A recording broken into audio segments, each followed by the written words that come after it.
Welcome to a world where royal truths, hidden protocols, and European history come alive. This is your daily gateway into Princess Leonor's journey, the Spanish monarchy and royal dramas. In today's video we dive into the just announced, Queen Margrethe host Princess Leonor wedding in Denmark. Stay till the end for full details.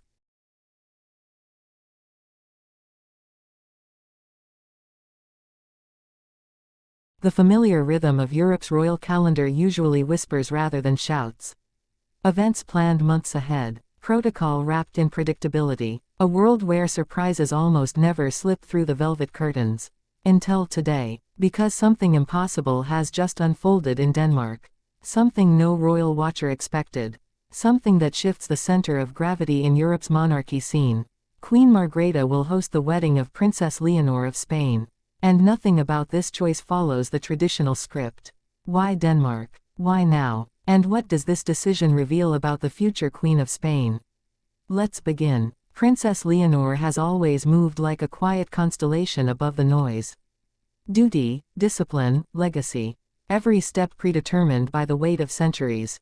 Her childhood was shaped not by freedom but by expectation. Her palms learned the cold of palace railings before they knew the warmth of independence. Her eyes grew accustomed to studying crowds, reading reactions, measuring responsibilities before she could fully grasp what childhood even meant. Yet beneath all that formality, one truth persisted. Leonor has always carried her path with grace.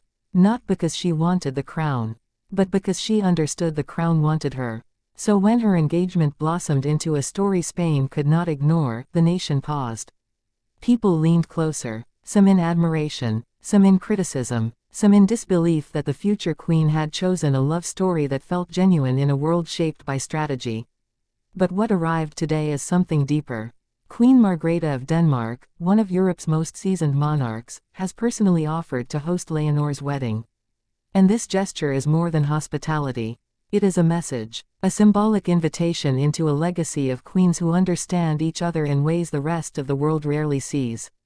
The first question rises. Why would the Queen of Denmark host a Spanish royal wedding? The second forms immediately after. What does this reveal about Leonor's standing in Europe? And the third spirals even deeper. What does this do to the royal relationship between Spain and Denmark? Let us follow the threads. For years Queen Margrethe has been a quiet mentor from afar. A monarch who reigned long enough to watch entire generations transform. A queen known for her discipline yet adored for her humanity. She belongs to an era that shaped modern monarchy. She understands the loneliness of leadership. She knows the cost of duty. And she recognizes the soft quake in a young royal's voice when they speak about a future they did not entirely choose. Reports have whispered for months that Margrethe developed a deep fondness for Leonor after the young princess's speeches during key European events. She saw in Leonor a spark that reminded her of the early days of her own reign. The mixture of determination and vulnerability. The ability to speak softly yet influence entire nations. The courage to grow under a spotlight that burns more than it warms. So when Queen Margrethe extended the invitation to host Leonor's wedding, it was not an act of diplomacy. It was an act of legacy. A queen guiding a queen in the making. But this gesture also reveals something more delicate.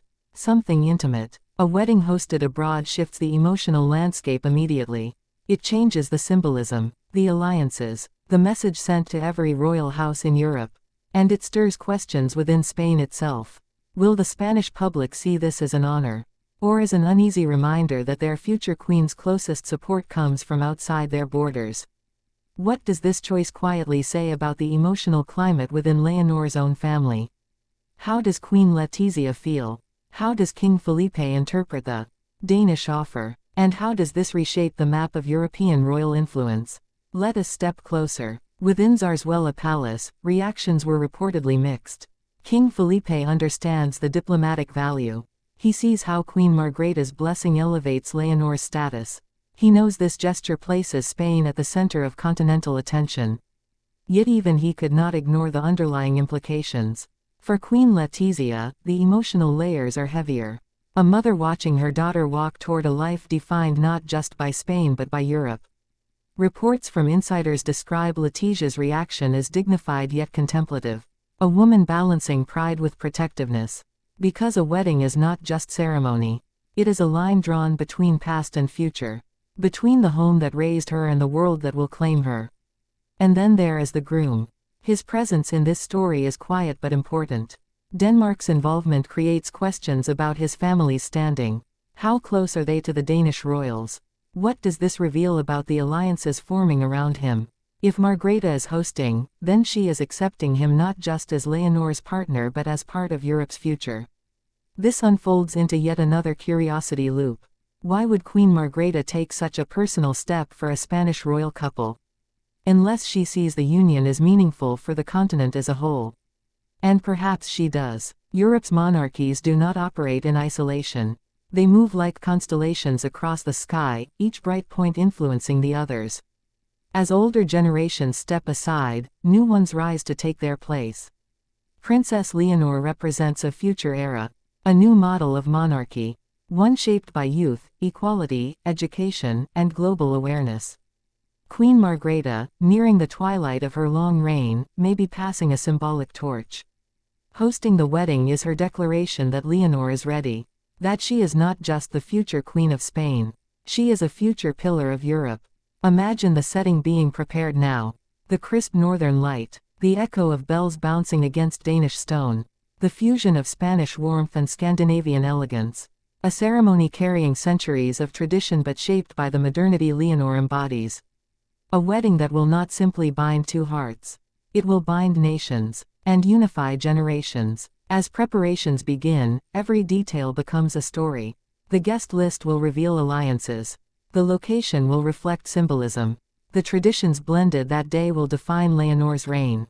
Will Danish artistry merge with Spanish heritage? Will Margrethe draw from ancient customs to honor Leonor's ascent? Will Leonor include Spanish cultural rites to ground the wedding back to her homeland? Every decision whispers meaning, and every meaning shapes the narrative. One detail draws particular attention. The possibility that Queen Margrethe might design a piece of jewelry specifically for Leonor. A gesture of personal continuity. A queen offering a gift not to a guest but to an heir. A symbolic blessing woven into gemstones. Another curiosity rises. Why would Leonor accept a wedding abroad when Spain's royal weddings have historically remained in Spanish soil? Sources say Leonor wanted a ceremony free from political tension. A space where love could breathe without the weight of national expectation. Denmark, with its serene environment and deep royal history, offers sanctuary. And Margrethe offers protection. A queen who understands that sometimes a young royal needs space to begin a life without the shadows of domestic scrutiny. But none of this negates the emotional pull toward home. Spain will still receive its moment. Reports suggest a second celebration could be held in Madrid. A way to honor tradition while still embracing the modernity Leonor seeks. In the meantime, the world watches. How will Europe respond? How will Spanish commentators interpret this decision? Will the public support it? Will critics frame it as too unconventional? Or will the tenderness of the gesture soften even the most skeptical hearts? As these questions swirl, one truth stands firm. Leonor's wedding will be unlike any royal wedding before it. Because it is not just about love. It is about transformation, the merging of old monarchies with new realities, the passing of wisdom from one queen to another, the acknowledgement that Leonor is stepping into a destiny far larger than her crown. Margrethe hosting the wedding is both a welcome and a warning, a reminder of how demanding queenship can be, a message that Leonor will need allies beyond her borders, and an invitation into the circle of women who have carried nations on their shoulders. The ceremony will glow with symbolism. The vows will echo across two kingdoms. And the world will watch a young woman rise from princess to queen in the eyes of Europe. In the quiet moments after the ceremony, when the music fades and the last guests leave, Leonor will stand in a room touched by Danish light. She will feel the weight of her future but also the comfort of knowing she is not alone.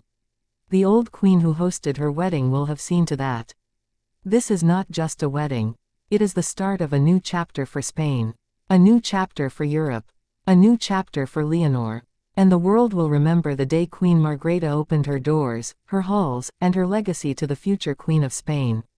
The story continues, the curiosity builds, and the world waits for the next announcement.